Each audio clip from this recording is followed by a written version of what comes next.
This story contains disturbing real events. Viewer discretion is advised. The Pale Thing in My Room, Eyewitness Account, Manchester, England, 21. I don't usually talk about what happened that year. It's easier to tell myself it was stress or insomnia or some trick of the mind. But sometimes when I'm alone at night, I hear it again, that low hum behind the wall. And I know I didn't imagine it. I was 22, living alone in my family's old house in Manchester. My parents had divorced a few years earlier. Dad had moved to London for work, and Mum remarried and left for the countryside. The house was too big for one person, but I couldn't bring myself to sell it. I told friends I liked the quiet. The truth was, I just didn't want to leave. I was working night shifts at a petrol station then, studying part-time, trying to keep myself together. My sleep schedule was completely off. I'd come home at 2 or 3 in the morning and sleep through most of the day. The nights, though, they started to feel different. The house had this personality when it was dark. Every sound became sharper. The wind through the pipes, the ticking of the old boiler, even the floorboards seemed to move on their own. The first night I noticed something was wrong was late September. It was around 3:30 a.m. I'd just gone to bed when I heard a faint vibration, like a phone buzzing, but it was coming from the wall behind my headboard. I assumed it was pipes, or maybe a neighbor's wiring. When I pressed my ear to the wall, it stopped. That's when I saw the door. It was open just a few inches. I was sure I'd closed it before getting into bed. It sounds like nothing, but that small detail bothered me. The next morning, I found faint scuff marks near the doorframe, like someone had pushed it open with their fingers. A week later, I started waking up in the middle of the night, unable to move. I'd be fully conscious, staring at the ceiling, hearing faint footsteps from the hallway. Sometimes it felt like someone was standing right beside the bed. I read online that it was probably sleep paralysis, but what scared me most was that when I finally managed to move, the door was always open. Always. By early October, I was sleeping with the lights on. It didn't help. One night the power went out, complete darkness. I lit a candle and checked the fuse box, but everything seemed fine.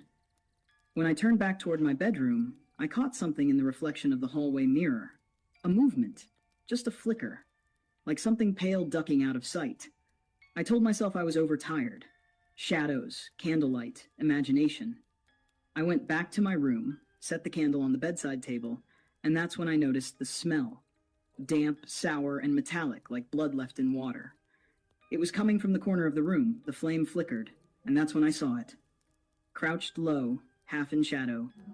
Its skin was pale, smooth like wax, stretched too thin over long bones. It had no hair, and its eyes, or the holes where eyes should have been, were deep, empty shadows.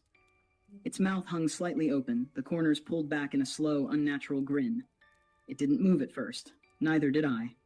Then it tilted its head, like it was studying me. I remember whispering, "Who's there?" And I swear to God, it smiled wider. Everything after that is fragments. The sound of something heavy crawling across the floor, my legs giving out, the candle falling. The next thing I remember, I was outside on the street, barefoot, staring up at the window of my room. The light inside flickered once, then went out. I called my dad the next morning. He came over, though I could tell he didn't believe me. We went through every room. Nothing. No footprints, no forced locks.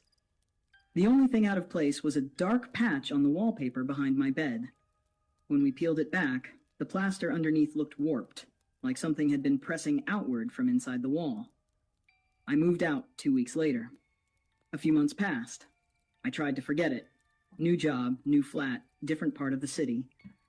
Then one evening the landlord from my old place called. He said the new tenant, a young nurse, had left suddenly after a week. When he asked why, she told him there was something living in the walls. She said she could hear it crawling at night. That's when the dreams started. I'd wake up around the same time, 3:30, sometimes 3:42, and I'd see that door again. The same door from my old room, slightly open, the darkness beyond it shifting like something breathing.